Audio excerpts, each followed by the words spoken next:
Rick Clunn, the two top bass fishermen in the world, choose Nitro. Why? Performance. Incredibly stable and easy to handle, it speeds up to 75 miles per hour. Comfort. Unbelievably dry and smooth running, even in rough water. Fishability. Every competition feature a tournament pro could ask for. Nitro, the choice of the top pros. Call 1-800-BASS-PRO for a free catalog today. Larry Nixon, the all-time BASS money winner. The only four-time Megabucks champion. A Bassmasters Classic qualifier 15 years in a row. A two-time BASS Angler of the Year. The Bass Tournament Dominator.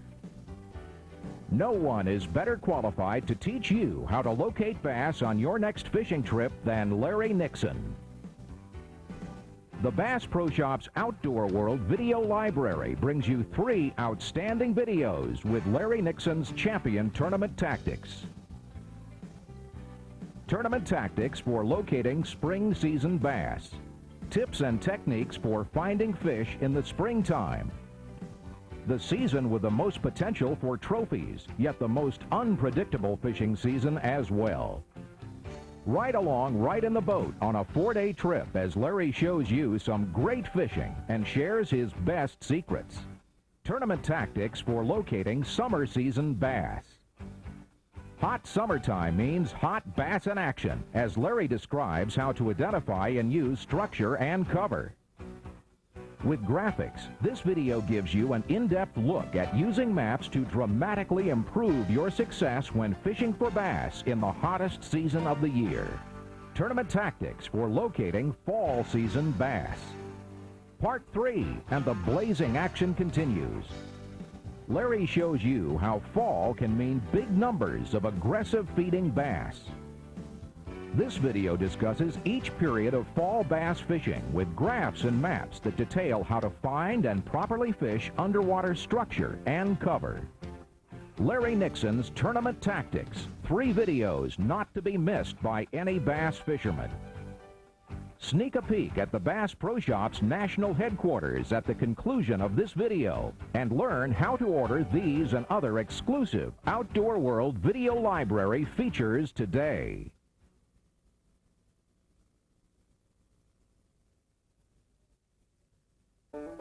Welcome to fall time bass fishing. This time of year can be one of the most exasperating times for a bass fisherman. The bass can be anywhere from 2 foot of water to 50 foot of water. The water can be gin clear, it can be low. There's so many factors that change the fishing. We've had some extremely bad weather last night. We got a big front approaching, and it's going to be real interesting to see what the fish are doing out there. One of the things that you really want to watch for this time of year is bait fish and creek channels. Fish have a tendency to relate to the channels more so in the fall than any other time. Another thing that you want to watch for is off-colored water. A lot of times this will help you find more fish because it'll put the fish shallower. You pretty well have to fish the lake just like you do in the summertime or springtime. Pick you out an area and spend some time experimenting in this area. One thing that I've always found, though, when I find the fish relating to the channels, generally there are more than one fish. It's not just an individual fish pattern, so I key more on channels in the fall than any other time. In this video, with the use of maps and graphics and me looking for fish, I'm going to show you how I look for fish in the fall of the year. Let's go bass fishing.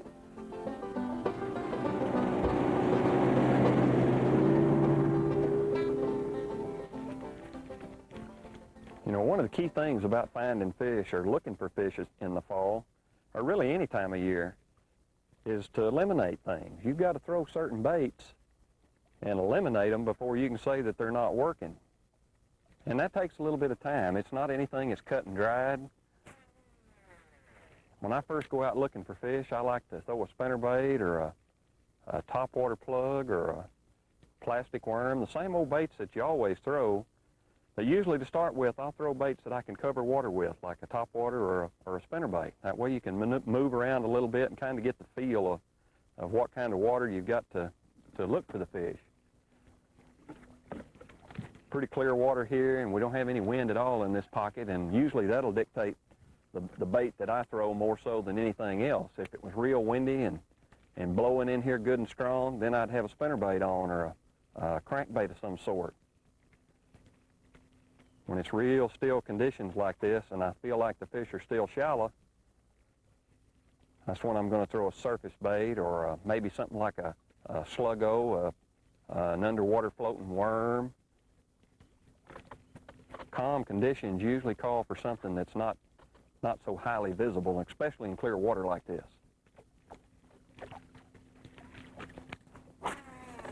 You get a little bit more off-color water, then your lure selection will change quite a bit.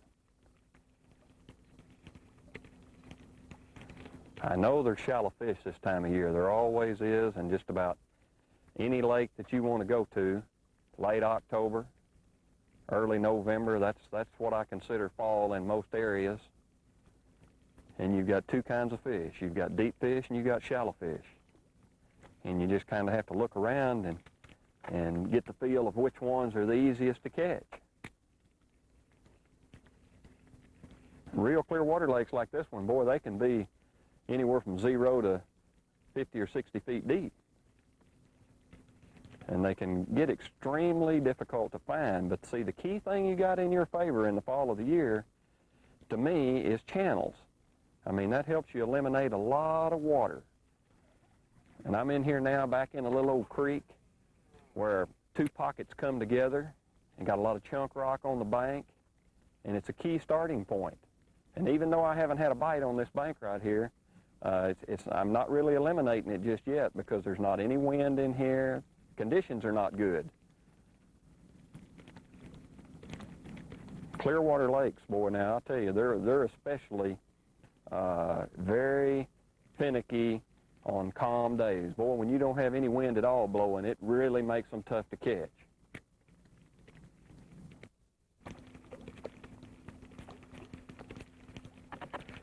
To me, fall of the year is very much like the springtime in a lot of ways.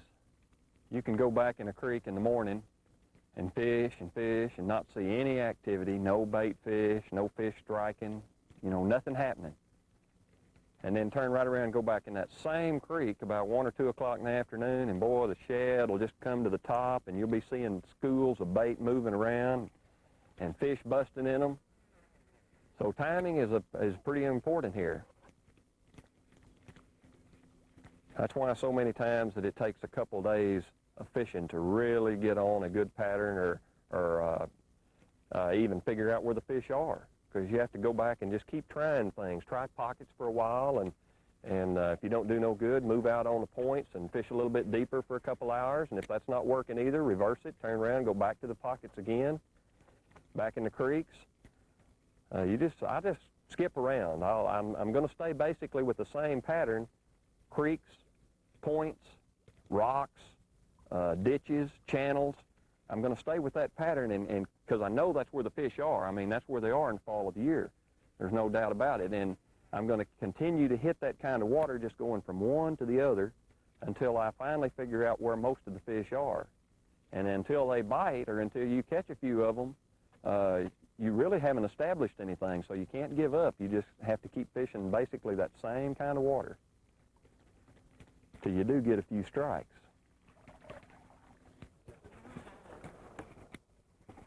Now, that's one thing about fishing in real clear water. It just don't take me long to establish that a certain pocket's not going to produce any fish. Even though that pocket back there may have had plenty of bass in it, the conditions weren't right to catch them. So I'm going to come back out here and get on a main channel bank where the old creek channel itself is under the water, and it runs in here pretty close to these big rocks where I've got the wind washing in.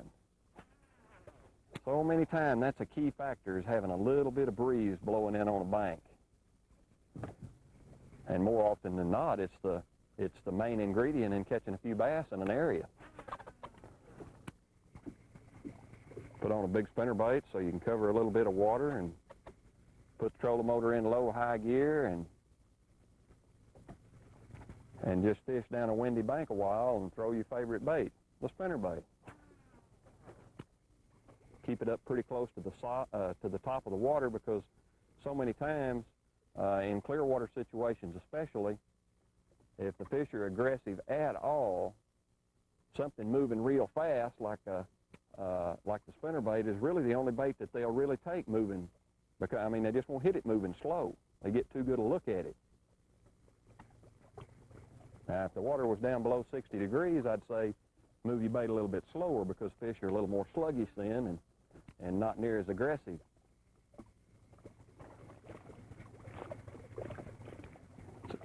That's especially important in clear water, is the speed that bait's moving. The water was real dingy or off-colored, I'd say, you know, crank it quite a bit slower, bump the cover with it. So many times in clear water situations, bass will come out of 10, 15 foot of water to hit a bait.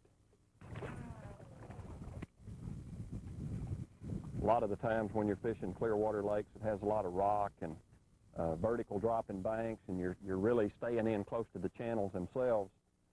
You'll want to get your boat in a little bit closer to the bank and parallel it. That way you keep your bait in the strike zone longer. Or if you're sitting out in real deep water and throwing to the bank, you know, you just got a real short pass through the good water, and the rest of the time you're just out there in real deep water where nothing can get it. Just had to get a little more wind. Come on around.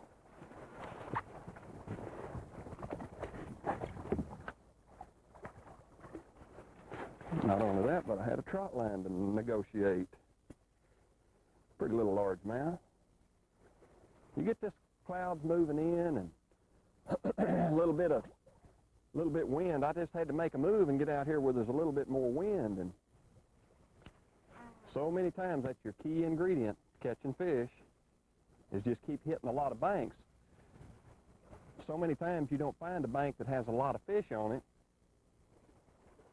and you just have to go from bank to bank to bank to bank in hopes of hitting one that's got 2 or 3 active fish on it. You know, a lot of times when you're trying to figure out what kind of banks they're on, if you'll look at the lake's shoreline, you'll see here the rocks are real light colored, and they're not the heavy boulders like you have on down here about 75 to 100 yards in front of my boat.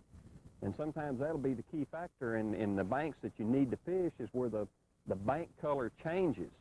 Now, that fish there wasn't on what I would call an actual channel bank. He was where the sloping bank joined the main channel bank down here. So a lot of times that's part of your pattern, is looking at the bank and what I call reading water, or reading the shoreline and fishing according to what you see. Well, we obviously had to pull out of the weather here. It's got pretty nasty. There's a big old front approaching us, and you know, in all reality, right now, fish are probably biting like crazy out there, but there's not a lot I can do about it, because you wouldn't be able to watch it. And you really wouldn't be able to learn anything. But some of the things that to me are very critical on dark days is a lot of times having a dark bait. See, instead of throwing a light-colored, shad-colored spook, if I get into a situation where the water's still, then I'm going to go to a black one, go to a real dark color. Usually when I'm looking for fish, and I'm choosing shades that I'm going to fish with, I'll do it with water clarity. And here I've got real clear water, so I'm going to throw a pattern that either has a blue back or a shad-colored back, because in the fall of the year, predominantly, shad is your main food source. And that's what I'm doing here now, is just getting me out a few baits so that I'll have them handy, and I run into a situation where I think this particular lure will work, I'll have it handy and I can tie it on and throw it. You know, all fishermen have different ideas of how they want to look for fish. Some of them will specifically use this certain lure that they think is going to work. And I've always found that myself, I'm a situation fisherman, and I'll do better if I've got 5 rods at a minimum sitting out on the deck, sometimes even 7, with a different lure on each one of them for situations that I think I'll encounter during that day. And when I'm looking for bass, that's the way I like to do it. I hate changing lures all the time, and so many times when I go out there looking for fish, I'll have 5 or 6 rods rigged up with the lures I think that's going to work, and that is the lures I'll throw all day. I'll never make a lure change, simply because I've got faith in these lures, and the water that I'm fishing is proper for these lures. You know, a lot of times we fish through areas that have fish in them, and when they're in shallow water in the fall of the year, and the water is real clear, sometimes, I mean, it takes a specific lure to catch them bass, and a lure like a sluggo or a floating worm These two have a totally different action. This one is very erratic, and this one here is kind of a sluggish movement, and it's very light, and it hits the water without making any noise. And so many times that's the critical part of getting fish to take your bait, is the specific lure you're throwing. And I've got these laid out here so that when I go through an area that I think has fish in it, and I can't get them to hit a topwater bait or a spinner bait, and the water may be slick and a little bit of sun on it, then I'll go to the floating worm or the sluggo, because that'll trigger fish into biting that won't chase ordinary lures. The rain has stopped, at least mostly, and I'm going to just pull right back out here and start fishing, because a lot of times in these clear water lakes, boy, I'll tell you what, that rain and them clouds is a big blessing. And it turns fish on, and you can catch them better when the weather's nasty than you can at any other time. Yeah, right at the boat. Well, you sorry outfit. That fish throwed that bait right out of his mouth. Boy, he wanted it, though. He come right out of that 15-foot water, and I saw him coming up behind it. You know, sometimes the lure itself has got a lot to do with how many fish you catch, and I'm getting a few fish to look at that spinnerbait. I'm going to throw that floating worm just a little bit here and see if I can catch more of them. Boy, that thing is deadly, deadly in clear water. I rig it up and just put a swivel about 8 inches ahead of it. Gives it a little bit more weight, and it also makes the worm sink just a little bit, and then puts you about an 8 or 10 inch leader on it, and you just pop it along, and you can watch it all the way back to the boat. You'll see the fish take it. Now, this is the time of year when the back ends of some of these creeks can be awful good now. You got a definite little creek channel running back in here. The water's 8 and 10, 12 foot deep, dropping into 15, and a lot of times this time of year you'll have a lot of bait fish come back in these coves, and this is the second one I've been in this morning, and it seems to me like that right now these pockets are pretty well dead. There's not much action back here. I'm not seeing any bait fish, no fish striking at all, and really the only pattern I can see available back in here right now might be with a jig or a worm or something right here on the channel itself, pitching around some of these trees. But if I get back in here and I don't feel right and I'm not seeing any activity at all, that usually tells me that most of the fish are out toward the main lake, and because that's where the bait is. Could be the low water. This lake's awful low right now, and usually more that situation right there more than anything is what affects these fish back in the coves. When it's low like this, they just have a tendency to lay in this brush and suspend, and it makes them real hard to catch, and it's not a good pattern.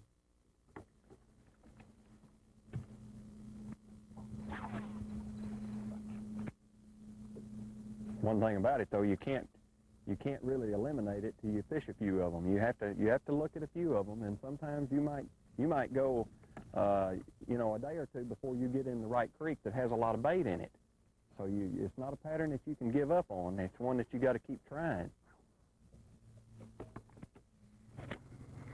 Boy, I find it hard to believe that I just could not get nothing going shallow down on that lower lake. As much wind and cloud covers we had. And boy, I mean, the water down there just really looked good to me, but I guess evidently the lake being real low like it is, and them fish down there in that real clear water just hadn't moved in on the banks yet. We went way up the creek here and got up here in just a little bit more off-colored water and back in another big old long creek. Maybe the fish will move in up, or maybe they're already in up here. I sure was surprised when I didn't catch any down on that lower lake. That's a nice fish. Just have to get up here in a little bit more off-color water. Pretty bass. Boy, now he come right up there and got it like they're supposed to in the fall, waking it right on the surface. Back in a nice cove here, and the first one really that I've been in that's got some bait in it. Pretty nice bass. Maybe we got a little something working here. I was awakening it right up on top. He just jumped up there like he'd been waiting on it all day long. A lot of times that's the key. Just keep running in pockets till you find one that's got the bait fish in it. So many times when you get back in little pockets like this one right here and they neck down and you don't have any side pockets and it's just a straight bank on each side going on to the back, in the fall of the year they may not be as good as they are in the springtime. So once I develop a pattern that I'm not catching any fish in this type of creek, so I don't work my way on back in there. Now if it's springtime, I'd say yes, you better continue on down that bank, but fall of the year, especially with the lake low and the water not rising, I'd turn around right here and start working my way back out.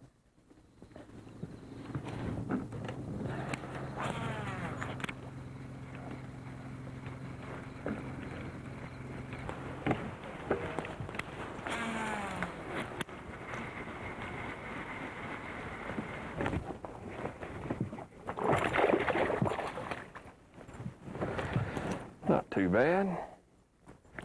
Boy, this pattern here is more or less the taking a lure and just covering miles of water and hunting for a fish. It's not really getting in an area that's got a lot of fish so far. Just having to make a lot of casts, and even on a good overcast day like this, it's just like most of the fish are still in deep water. Hopefully we'll figure more out a little later. Well, if you can't catch them shallow on a rainy day like this, I don't know what a guy'd do if the sun popped out good and bright.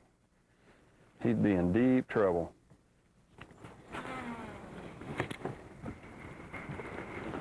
Now he come off that isolated cedar. I've been spending too much time throwing at rocks. Boy, I'll tell you one thing though, you flat have to chunk that thing a bunch of miles before you can get a bite. That's what you call working for them. Finding fish and just making a million casts till you find one that'll bite. The 4 or 5 fish I've caught today on that spinnerbait have all come off the bank. They've hit it halfway to the boat, every one of them. Water temperature ain't that hot. These fish ought to have done moved in, but they hadn't done it.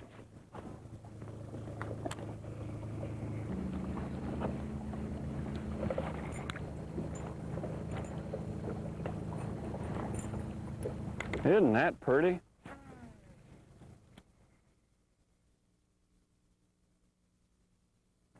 You know, a lot of times when I'm fishing a new lake and I come back in after a day's fishing, and that's when I really sit down and look at the map and try to evaluate exactly what the lake does have to offer me to fish. And this will also give me an idea on where I want to concentrate my time the next day. And when I'm fall fishing and looking for bass in the fall, I like to select an area that, you know, offers me a good bit of water, but yet it offers me a variety of different situations. The section of the lake that I fished today and the same section that I plan on fishing tomorrow, after fishing it one day and looking at it real close and seeing all the available types of cover, I've decided that, you know, basically most of the fish are not on the bank.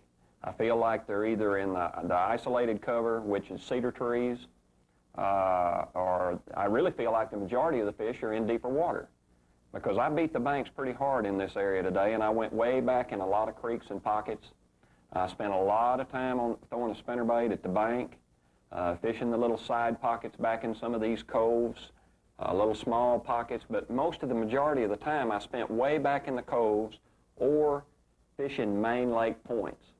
I spent a lot of time throwing at big rocks on points where the wind was blowing in, because so many times that wind will push the bait up on the bank and the fish will go with the bait. But I've come to the conclusion that I'm either going to have to get on up the creek, way on up here in a little bit dingier water where I know the fish have to be shallow, or I'm going to have to concentrate my efforts more in deep water. You know, when you first start fishing on a lake that you've never been on before, and it's very difficult to get started. And when I get into an area that I think I want to fish, like let's say this major creek right here, one creek arm, I'll usually fish the whole thing. I went around this whole creek with a spinnerbait, throwing at all the broken rocks on these banks right here. I worked my way back into these pockets and I fished them nearly to the back. I'd come out of it and go into this other creek, just throwing at everything available. Keying mostly on rocks because I thought that was what the main pattern was going to be. I did throw at a lot of isolated brush. I worked the cedars with a spook. I just tried a lot of different things back in here except structure fishing.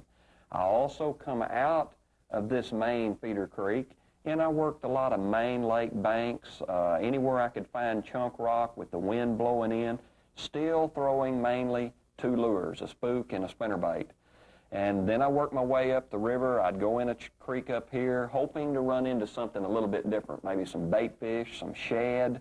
I worked this creek all the way to the back. I've done the same thing on all these creeks up here, and I pretty well eliminated that there just wasn't that many fish relating directly to the banks. Now, there might have been an occasional bass on a cedar tree if I could find the right isolated tree, but it just didn't work out as good in shallow water as I thought it would.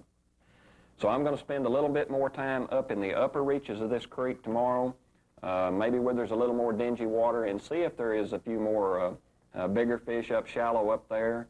But the main thing right now, I think the percentages are better in this portion right here and fishing deep, because I feel like there's a good number of fish in deep water. And you know, in all reality, a lot of times a limit of fish every day and 1 kicker fish will win the tournament. So that's where I'm going to spend the majority of my time. Well, we're out here this morning. It's day 2, trying to find fall bass. It stormed, it rained, it done everything you can think of last night. And yesterday we really had a pretty tough day. I concentrated more on rocks because to me the fall of the year, rocks is just predominantly one of the best patterns. But late yesterday afternoon I caught a fish off of an isolated cedar tree, and today I'm going to key a little bit more on cedars. We've still got cloud cover in here. The front hadn't come through yet. So we're going to key a little bit more on the offshore cover and see what happens out here. And hopefully later today, maybe if the winds will let us, we're going to try a little bit of deep water and see if we can find some fish in deep water. But right now we're going to key on isolated cover in pockets and on points. Cedar trees is the obvious cover here, so we're going to spend a little bit more time on it. There's a massive cold front going to come through. It's supposed to get down into the 30s tonight and high tomorrow only in the low 50s, so we got some real interesting weather to work with. But hopefully we can put together a little bit more than what we did yesterday. You go out here and you'll do something all day long, and you just might not be in the right area. So you really can't you can't eliminate it just because it didn't work one day. You got to try a new area. Or go back and maybe fish the same water you fished yesterday, but just reverse your tactics. Don't even throw with the cover you keyed on all day long yesterday, which was rocks. And totally change your pattern and just fish the stuff away from the bank.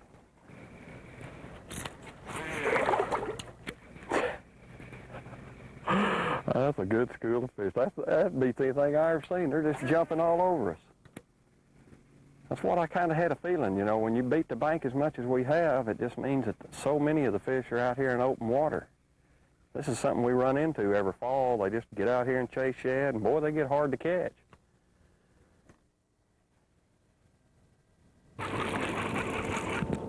Down under the school, that feels like a good one. I hope it's a bass. You know, this is something that happens a lot in the fall as they get out here and bust them shad. Definitely a bass. You see them up on the surface out over the center of the creek channel, and shad activity. And you can take a spoon and go down below them breaking fish, and every now and then you'll catch a number of bass. To me, spoon fishing is one of the funnest things to do because a lot of times you catch a number of fish. You might get into an area and catch 20 or 30 bass out of one little area.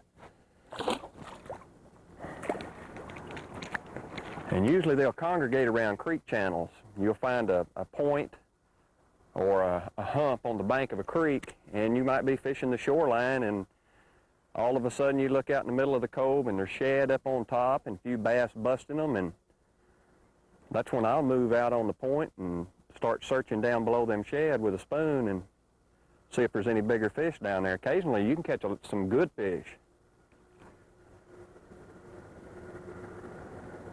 So many times in the fall of the year, the major schools of fish are not bank related. They'll be out in the middle, closer to the creek channel. That's funny, yesterday we never saw any bait anywhere on the lake. And today with that big front coming in, it's just real still and humid right now, and the shad are up on top, and there's a little bass movement going on, and it's just totally different than yesterday.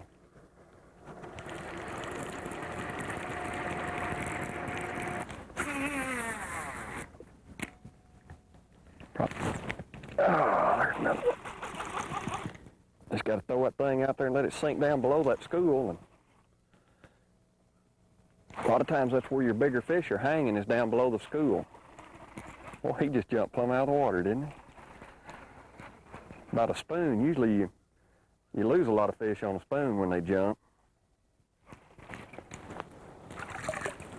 Not too bad. Little largemouth. I kind of figured that was probably Kentucky's out here doing all that jumping.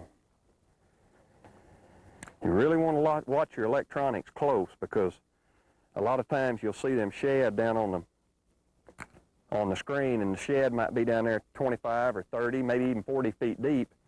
And a lot of times you can get out over them bait fish and vertical jig that spoon. Just get it right down in that level where the fish are and just vertical jig it and you'll catch fish. This is a situation right here that I see in a lot of lakes in the fall of the year. And if you'll notice, there's nobody out here fishing right now. You'll have the whole lake to yourself. And it usually occurs right before one of them big old cold fronts goes through. Shad just come to the surface and the bass run them, and a lot of times you can catch them on top water, and boy, that's when I really like it. There's one right down under the boat. That one was down there deep, and he feels like a big fish. That is a good fish. He is down there about 40 foot, right where that bait is. I just got my bait down deep and just kept it down there.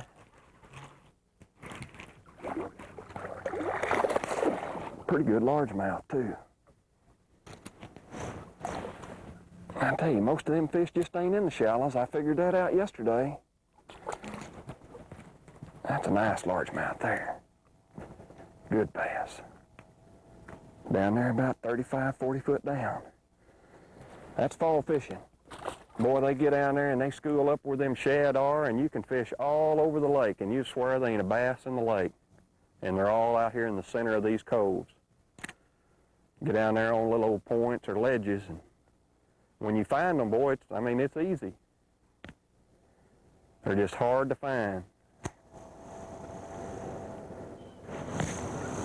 We missed them yesterday. Of course, that's practicing.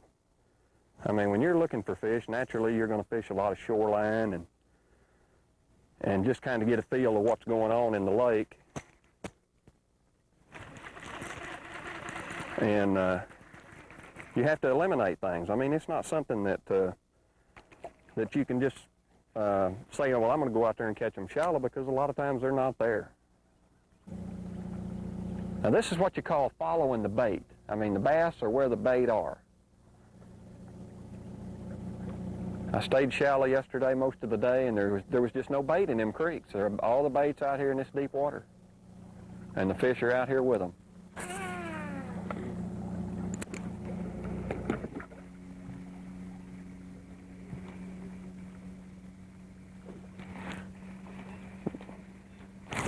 Oh, I missed that one. I got him that time.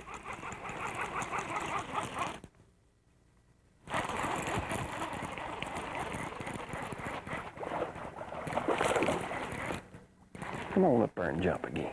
Boy, they're getting a hold of it. They're going to feed good before this front goes through. Normally on that spoon you lose a lot of fish, but they're hanging on to it pretty good today. This is when fishing's fun to me. I like it when I can see them. You know, you don't get to see them a lot of times. You have to look for them, and you're not able to see where they are, but they come up after them shad. You can see them on top.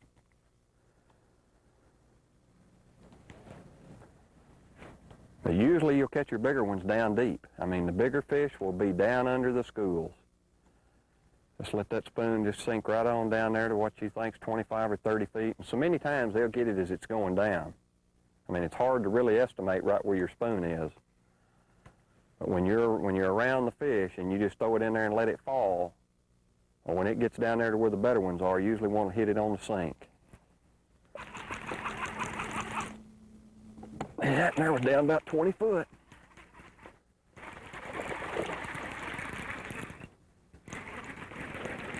Foot deep.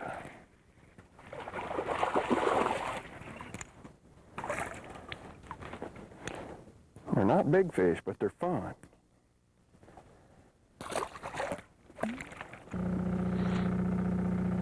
You really need to watch for birds when you're fishing in the fall of the year, because them birds will really find you a bunch of fish. They go where the shad are, just like the bass. You see seagulls or herons, either one, dropping in the water, it usually tells me that that's a good area to fish. I mean, it may turn out to be stripers or white bass, but you never know. It can also be bass. I thought these fish were just little Kentuckys, but believe me, there's some good largemouth in here. In fact, I haven't caught a Kentucky yet. When I saw them breaking, I just figured it's all Kentuckys or white bass. Turned out to be largemouth.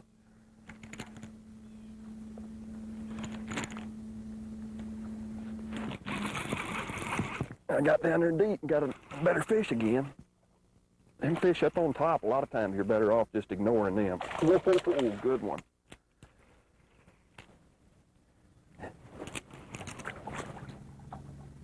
Pretty good bass.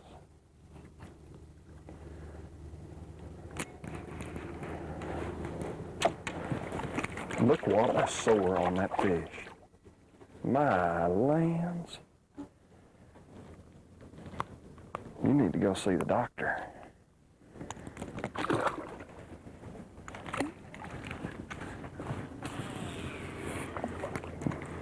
Boy, it's hard to ignore them that's jumping. Oh. He hit it before it got down there. Yeah. Just throw it in them and let it fall till one gets it. He's a small one.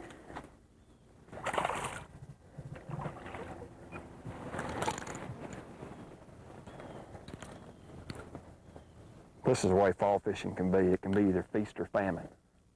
It can be so tough, and yet it can be so easy and so much fun when you do get into them. But the bigger ones are definitely down there deep. The big ones are about 35 to 40 foot, down underneath the breaking fish, just hanging around them shad, suspended out over this deep water. Well, it's only about 40 foot right here. This is probably what's holding them right here where it drops into that old creek.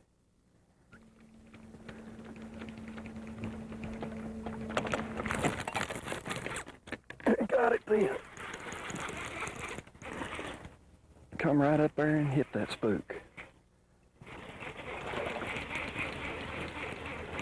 Always keep you a topwater handy when you're out here fishing these ledges, because you never know when they're going to come up and break on shad. That's the first spotted bass I've seen. Whoa, here, it just barely got him too. Look at the tummy on that Kentucky. He has been eating them shad. So you always want to keep it ready and throw back out there even after they've gone down, because a lot of times he'll still be hanging around there and you can call him right back up on top.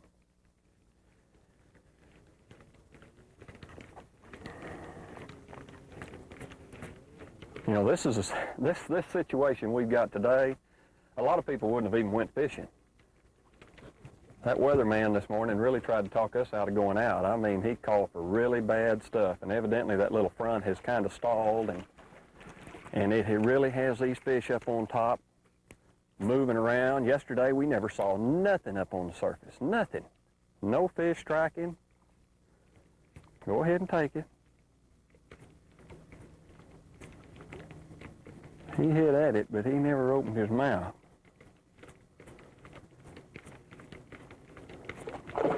Oh, that one did.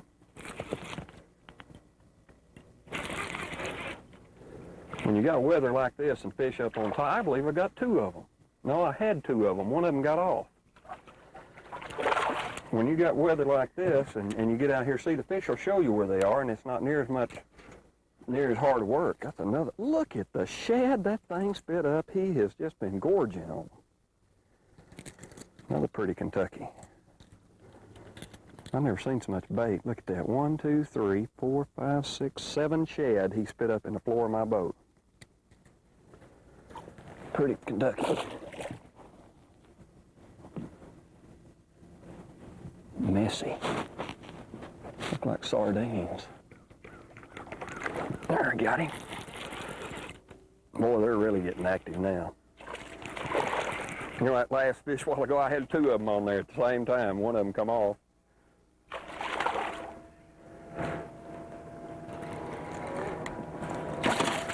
All spotted bass out here on the main lake. I mean, beautiful spotted bass. I love the color on spotted bass. He is just beautiful.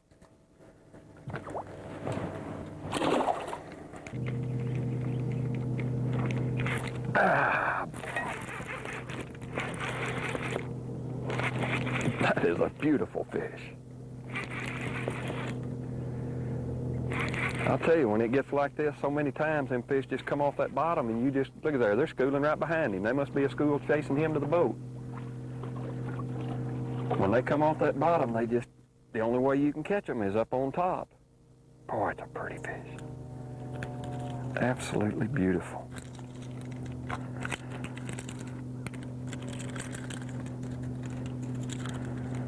Ow! Well, thing about it, he got a mouthful of it. That is a pretty Kentucky. I can't get over how fat they are.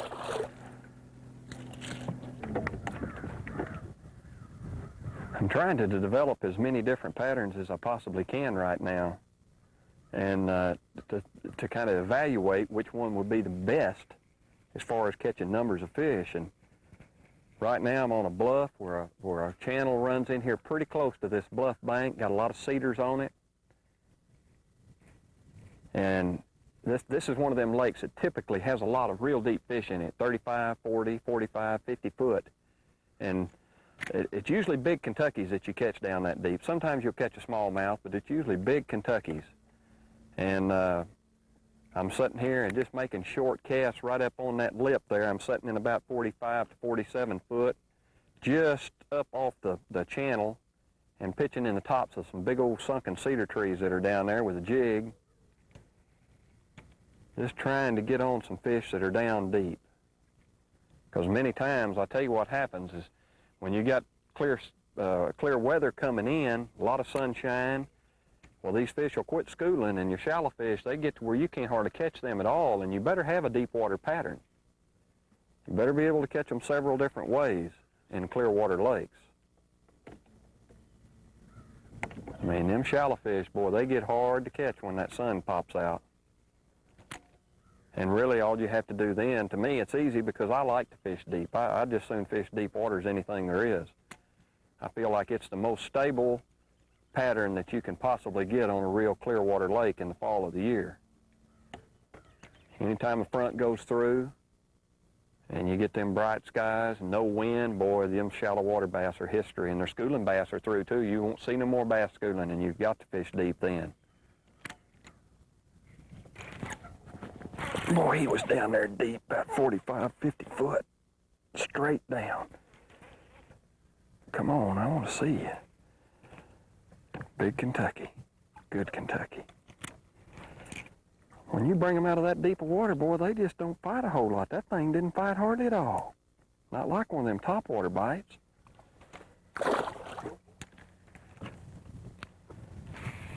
Man, he was down there deep. That's a long ways.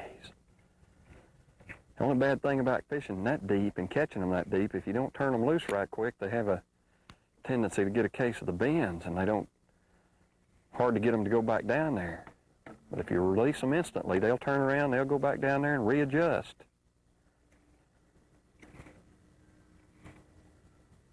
When you're fishing that deep, it's pretty critical that you vertical fish most of the time. Just make a little short cast like I made there and feed that jig straight down. Boy, and you don't feel much when you do get a bite. You'll just pick up on it and it'll just be kind of mushy. That's one thing about deep water fishing is when once you get an idea of where you think the fish are, you want to try to keep your bait right in that depth all you can. That way you don't waste a lot of time making big old long casts over there in a different depth of water. And after fishing just a little while and watching the graph and seeing where all the activity level it is, it seems like the activity level is about 40 feet. 40 to 50 feet is where I've been seeing all the bait fish, with the exception of the ones that are schooling. And so I'm keying right now on 40 to 50 feet where I've got rock points dropping into channels. and you make short casts with that jig, and you more or less just vertical fish him straight up and down. Once he drops off into that deep water, you want to just reel him up and make you another short little pitch. That way you're keeping your lure in that contact zone. Well, the weatherman wasn't too wrong. The front finally got here, and boy, it got plumb nasty down on the big lake. We're going to move on up in the river. Get up here. We're up the river now where there's quite a bit more dingy water. And I'm going to try to put together a little bit of a shallow water pattern up here, either with a crankbait or a spinnerbait, and just stay with the banks totally, because a lot of times on a lot of our lakes, you'll have totally different fishing on the main lake than you do up in the river or up in the major creeks. And there's always two different patterns. And usually the dingier the water, the shallower the fish are going to be. We've made a pretty good little boat ride here and come way up in the river, and we're going to stay with it up here till we quit and see if we can't put together something in this dingy water. When you're up in them rivers and creeks in the fall, something you always want to think about is a flipping pattern, because a lot of lakes that we fish will have a flipping pattern. And now this one don't have a whole lot of that kind of cover right there, but when I find some of it, I'm going to lay my spinnerbait down and always flip it real good, because fish have a tendency to get real tight on cover even in the fall of the year. If you're not getting them to hit a crankbait or a spinnerbait, you sure want to flip everything that relates to the channels. And when you're working way back in these creeks and you're working rocks trying to develop a crankbait pattern or a spinnerbait pattern, either one, or trying to find an area that's got a whole lot of fish in them, you really want to pay close attention to your cover. Like coming up right out here in front of me, there's an isolated brush pile that's out off the bank out there all by itself, and a lot of times that'll be a real key, so you want to really work them kind of places carefully. I mean, it may not work out that that's what we're looking for, but that right there, isolated cover, especially in a lake when the lake level is falling or the lake level's real low, your fish will pull off the bank and they'll get in cover like that right there. Slow roll a spinnerbait through it, or try flipping around it. Just drag your spinnerbait right through the center of it real slow, because a lot of times your bigger fish will move into that isolated cover. That's the way I won that last megabucks. All the bigger fish I caught in that tournament came off of isolated wood, just like that right there, just a little brush pile. It don't take a whole lot. Most lakes have quite a bit of that in them. This particular lake here, it has more rock and more standing timber, cedars, than anything else. Usually when you find a piece of wood like that all by itself, there's a fish in it.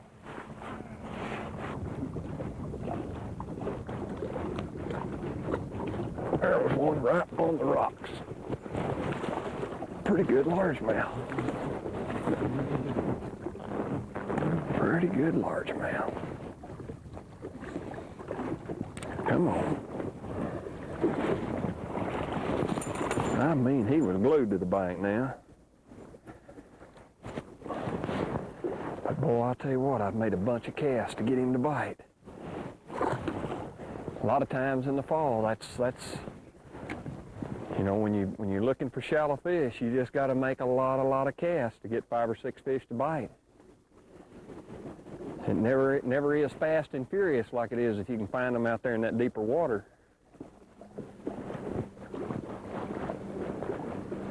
Work, work, work.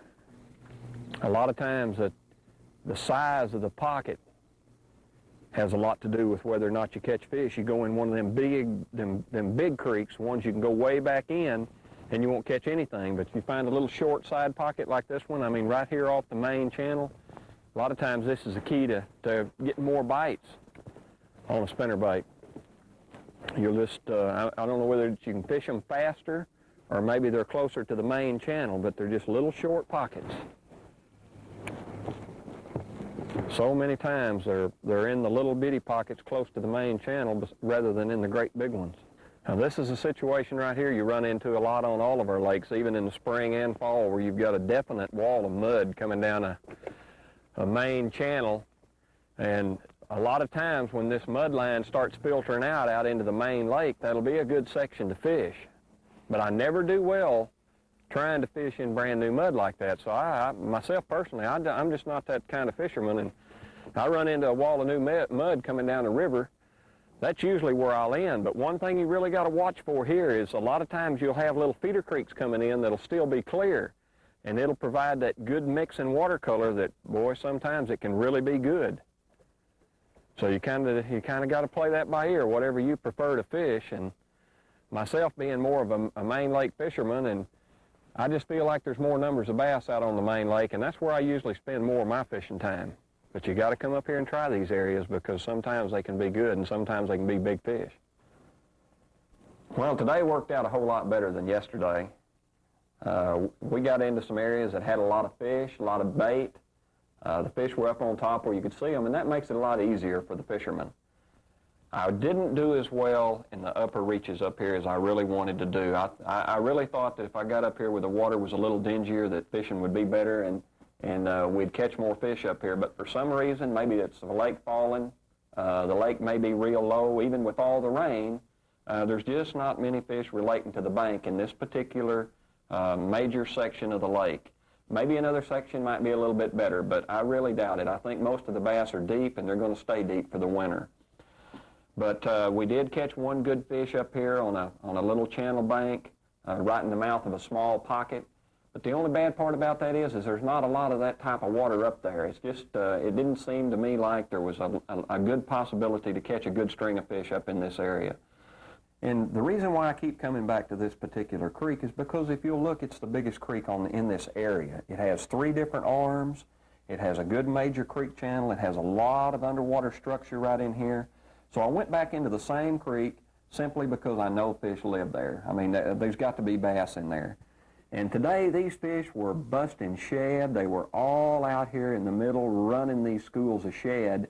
And if you look real close at this map, you can see right here there's a long underwater point that's don't really look like a point looking at the bank, but under the water, it runs way out here and joins the creek channel right here. And this is where the majority of these fish were schooling and busting these bait. And it just offers you such a nice channel break way out here. It's got good straight vertical drops into the creek. And if you'll look right here on the end of it, one of the key areas where these fish were doing such heavy schooling, it ends right here, and it has a couple of what I call hooks, underwater hooks. And them places right there is where these fish mat up and get on the bottom in the fall and the winter. And this spot's going to be good all winter long. It's a place that the fish are going to be there from now on until next spring when they go back to shallow water. And it offers that vertical drop, and there was some standing timber out here right on the edge of the creek. The fish weren't really using the trees, but it made it easy for me to identify this point by looking at the standing trees. I mean, they were just kind of in a line around this underwater bar. And this is a place where these fish will really school up. And especially after cold weather, you get quite a bit of cold weather, and it drives the shad down to the bottom in deep water where the bass just go with them. And I mean, it offers me a lot of possibilities. And the 2 key places to fish is this end of it right here, where it has a little point that sticks out here all by itself and drops into the channel, and then also on this back side right here where this first little hook is, you have the same thing. You have a point that extends back toward the back of the creek, and these are the 2 key places that I would work. Now, if you get in there and the fish are scattered, I mean, you can't really find a wad of them, then you might want to start right in here and just work the edge of this whole area just nice and slow, all the way around this end with either a spoon or a jigging frog or a plastic worm. Another type of water that I key on a lot in the fall is bluff ends. And this is what I call a bluff. Right here where these contour lines get real tight together and real close to the bank, usually that's a bluff. And in the fall now, your fish will be more out here in this type of area, away from the bluff, yet adjoining the bluff, where you can keep your boat in the channel and pitch your bait in anywhere from 20 to 40 foot of water. This all depends now on how deep the fish are. If the fish are in 40, then you're going to be way out here sitting in 70 or 80 foot and making just a little short cast right up on that lip. And this particular type of water here, especially right here off the end of this island, Now I run into the same situation here as I had back here in this creek.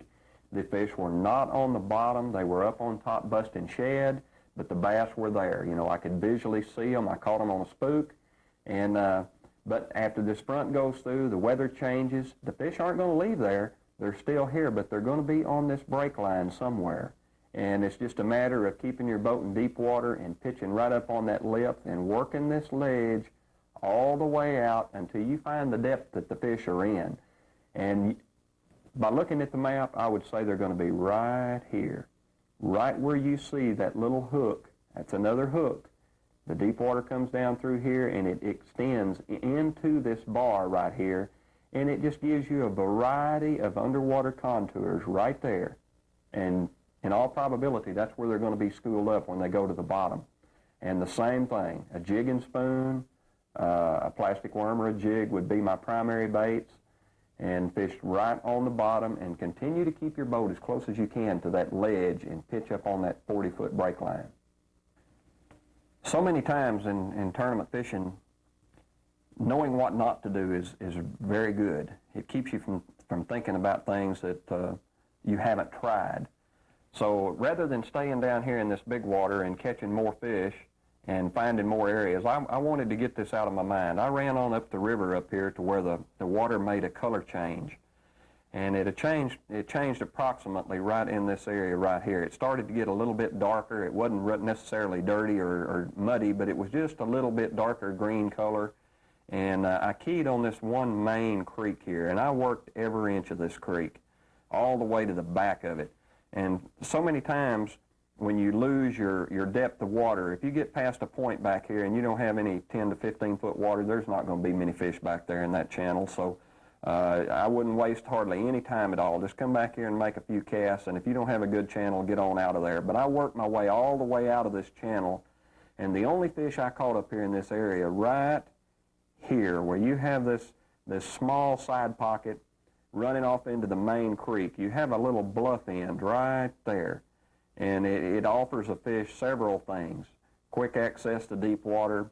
The fish was up shallow, and it was a nice, good largemouth on a spinnerbait. But there was very little other stuff up in this area here to fish. We had a real mud change right in this area, and we just didn't do much up here at all. I spent a lot of time throwing at these rocks, and to me, it's just there wasn't that many fish up there that were catchable. Another important feature that you really need on your boat in the fall of the year is that graph.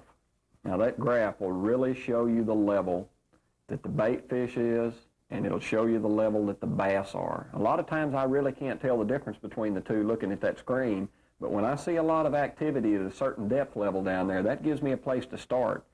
And you know, there's a couple of key baits that I used, and a lot of people don't think much about spoons, and they really don't even fish with spoons much. But a spoon is a primary lure in the fall of the year. A spoon, a grub, a gets-it, anything that you can get down there deep and get into that level that the fish are holding, and you know they're feeding on shad. Them lures right there are shad imitation lures, and you know, you just need to have them in your fall fishing arsenal. When you're looking at your graph and you see that solid line down there at that 40-foot level, that is probably just a massive bunch of bait fish down there, maybe with some bass mixed in, and they're right here at a certain level. Now the big clouds that you see going by between you and that 40-foot level, you see this big old cloud go across your screen. That is usually a school of moving bait fish. And so many times you really can't see the fish in that school, but the fish are right with the shad, or they're under them or around them, and them shad there are usually just moving. But that solid line down there at 40 foot, that gives you an area that you need to cover with your lure, because usually that is the lower level of the oxygen zone or the pH zone or whatever it is, and there's not too many fish below that zone right there. So you want to fish right there in that level where you see all that activity. One down there in that cedar tree. He's not a very big fish though. Well, he's not too bad. Kentucky. Well, we're back on Table Rock Lake, trying to establish a deep water pattern here. Fish very seldom move. We've been gone a week now and just now getting back on the lake and just trying to make sure that the fish are still deep. You know, when you're looking for bass, we've eliminated a lot of shallow water. We've got out there and we've cranked and we've spinnerbaited and we've done a lot of different things, and we're pretty well sure that the fish are deep, and that's what we're going to do, is just continue to fish deep today and just see how well we can do with them. There's one down there really deep. Come on up here. Oh, there's a big one right with him. Another big one's following him.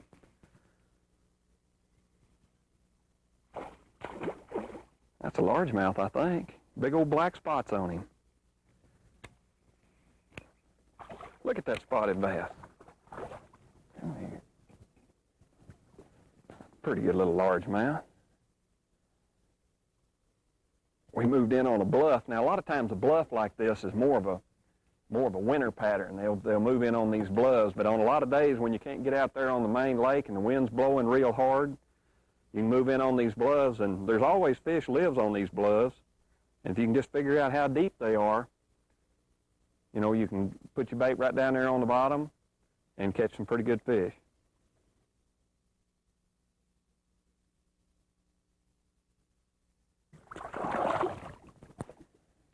You know, there's a lot of baits to use when you're fishing in deep water, and one that is very effective for pretty sluggish fall time bass is a spider jig, or what they call a hula grub.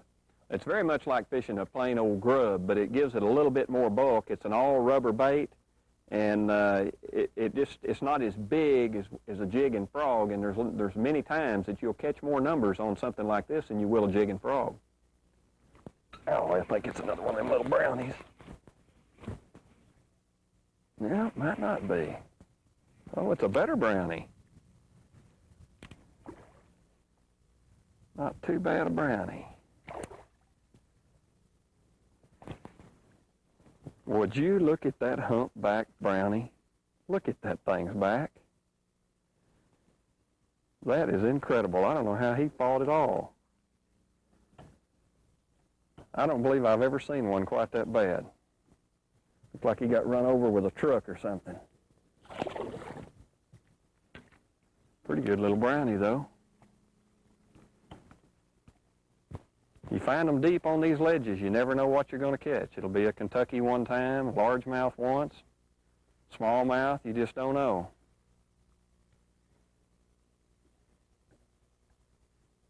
I like fishing these lakes that have a variety of bass in them. But they are down there deep, I will say that for them. What this is it's a straight down bluff wall. It goes down to about 20 feet under the water, 20 feet deep, and then it runs out here a little ways to about 30, and then it shelves off again to 50, and then the river, I'm sitting right on the break line of the river here, and it's got timber up and down the edge of that break there at about 40 foot. And these fish are sitting right there where it breaks off from 40 into the river. It's really not the type of place where you'll catch a big school of fish, but it's a stretch of water where you'll catch fish all up and down it. I mean, it really don't have an outstanding feature such as an underwater bar that runs out off of it. It's pretty well just a straight channel bank, but it's one of them short channel banks so that you don't have to spend a lot of time trying to figure out where the fish are. A little small bass, but not too bad. And a lot of times you get out in this clear water and you're not having much luck. Put that little grub on a spinning rod, a little bit lighter line, and it just gives it a little different fall. Tell you, you can not only that, but you can fish a little grub head in a grub a lot better on spinning tackle, because when you hits the water, naturally you're giving it just a little bit of slack off the reel, and it just throws so much easier and falls so much better, and to me, you get more strikes on it because of that natural fall. That fish was on a little channel bank there where a creek channel bent in on the rocks.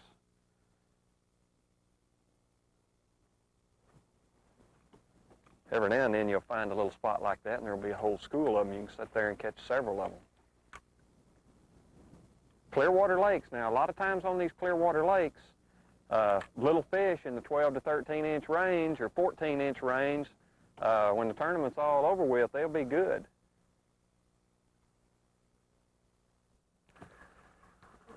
Maybe not. Running at me. Look at that. Seems to be a pretty good little old school of Kentuckys down there on that channel. Not big, but they're fun. Remember, that's one thing that I told you very, very early in this video, is fish them channels. You stay with creek channels and stay with pockets and coves, stay with ditches and cuts, and then fish whatever available cover you got, whether it's rocks or logs or wood or just whatever kind of cover you got, and you'll find fish if you stay with the creeks.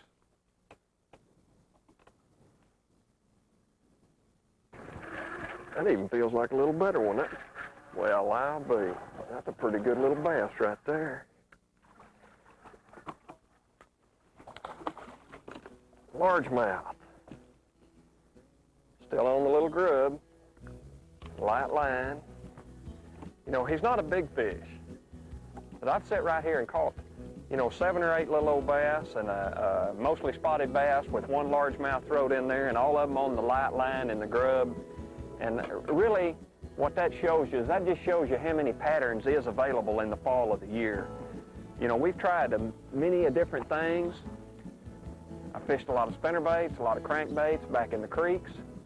Fished a lot of deep water, caught fish on spoons, grubs, jigs, very few on a spinnerbait and very few on a crankbait, but we don't always get to catch fish on lures that we want to throw. And what I've hoped I've showed you is how to go through a few of the changing things that happens in the fall of the year, how to fish different types of water, and a selection of lures to work your way through and hopefully to help you find a few more fish. And one thing I want to point out, the fall of the year, you don't always catch these great big bass. Fall of the year to me is a time of the year that you catch numbers. Lots of little 12 to 15 inch bass, and they school up and congregate, and you'd really be surprised how many times that'll do well in our tournaments. Hope this helps you find a few more fish in the fall of the year. We hope you've enjoyed this presentation as much as we have in bringing it to you. Our goal is to provide you with the most on-target outdoor videos available to the sportsman today. We would also like to take this opportunity to invite you to visit the Bass Pro Shop's national headquarters showroom in Springfield, Missouri. Outdoor World is a sportsman's showcase. 150,000 square feet of today's finest outdoor products for the serious sportsman and fun-loving outdoor family. And it's all set in an atmosphere you simply won't find anywhere else. With an indoor waterfall, huge fresh and saltwater aquariums, a full-size 2-story log cabin, and the largest collection of trophy game and fish mounts you'll find on display anywhere, plus much more. There's even a fresh seafood restaurant, snack bar, and barber shop to make your visit more enjoyable. The fisherman will find all of his old favorites along with the most up-to-date selection of modern high-tech tackle available at Outdoor World. In or out of season, you'll always find thousands of rods, reels, and aisle after aisle of today's most asked-for lures, filling the shelves of the Outdoor World Fishing Department. And we've even opened our White River Fly Shop to fulfill all the needs of the ardent fly fisherman. The Bass Pro Shop's catalogs bring the greatest selection of top-quality outdoor products currently available right into your home, and as close as a phone call away. For our latest catalog, call 1-800-BASS-PRO. The catalog is free, and so is the phone call. We want to thank you for letting us help you have fun in the outdoors.